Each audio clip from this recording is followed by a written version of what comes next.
Okay. All right, so we're on the tax administration website. As I said, we're taking you through a walkthrough as how persons are able to access the reverse income tax credit hub. So we are here on the website. There is a rotating carousel. So persons will click here. There is a link here from the reverse income tax. On clicking on this link, this will take you to the reverse. Give me a second here. So let's go back to this page. So the reverse income tax credit grant, the link will take persons to this page. So this is the reverse income tax credit hub. So when persons come to this page, there is the option for persons to apply for the reverse income tax credit here. Clicking on this link, I'll come back here, and persons are able to track the status of their application. We also have frequently asked questions, and we basically anticipate that persons may have questions as it relates to how the reverse income tax credit works. A number of questions we have here.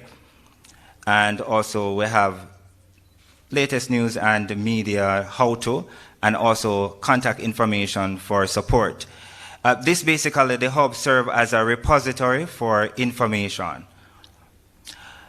I will go back to the, looking at the URL here, there's a friendly URL, so without having to click on the link to reach this page, persons can type jamaicatax.gov.jm/RITC. And this will take them to this page. Now, going back to the Jamaica tax page, there's also a mini banner, the right here of the page. Persons can click on this mini banner here, and it will take persons to the reverse income tax credit hub. I will hand over to Mr. Campbell, who will go through the rest of the simulation. All right. Morning, everyone. So I will take you through the application process. So this link here that indicates that person can apply for reverse income tax credit. Once it is clicked,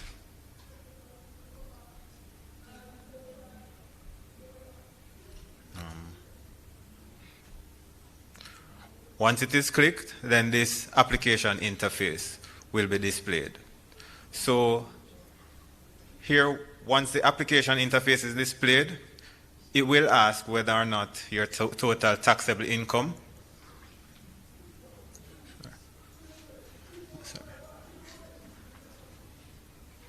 Okay. Yeah, so once the income tax application is clicked, the option will be given to the customer. They will be asked this question, and this is an indication of whether or not their taxable income is below the $3 million, because that's a requirement. Yes, so that's a requirement for this application. If they indicate that their taxable income is not below the $3 million, then there will be an indication that they need to cancel the application, because this is only applicable for persons where the statutory income is less than $3 million. Once they select yes, they will be required to put in their information, and this information should be exactly as on their TRN cards or their TRN assignment letter for persons who don't have TRN cards. So in this case, the person would put in their TRN,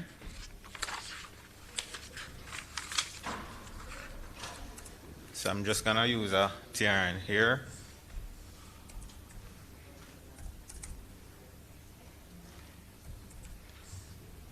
And they'll be required to enter their name.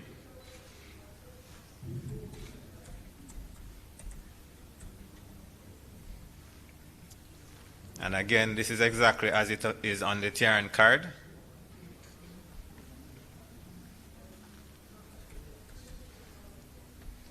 And they will also be required to enter their date of birth. All of this information must match what is on the TRN database, because we will do a validation just to ensure that the information that you enter is what is on the TRN database.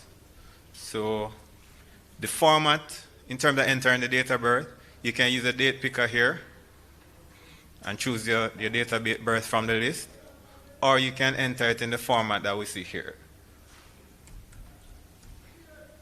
So I'll just use the format. So it's year, month, and then day.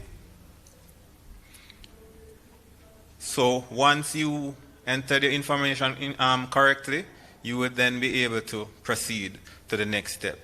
So in the case where you didn't, so I'm going to use a scenario where, say the person didn't put in their middle name, because we require all the information.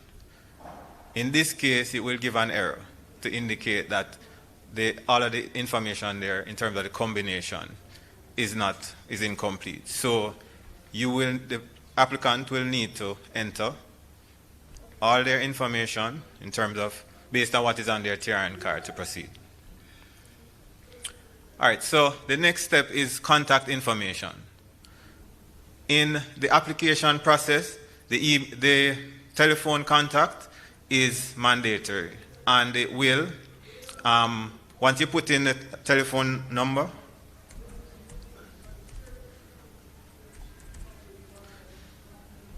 you will get an option to send valid verification